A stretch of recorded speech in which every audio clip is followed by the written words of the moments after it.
Hello guys. Today we have a list of top 5 Filipino brain rot. Number 5.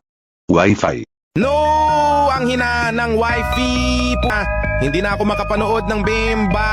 Number 4. Bahay Kubo.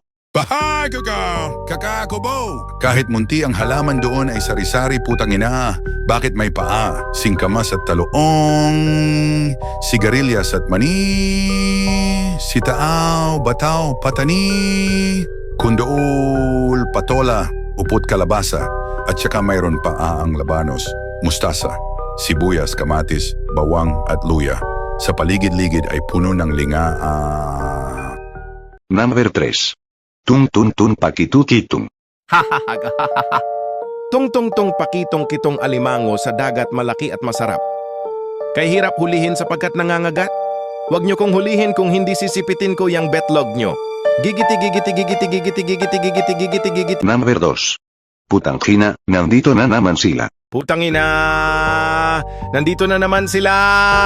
Bakit lagi na lang bahay ko tambayan ng mga kupal na to? Putang ina!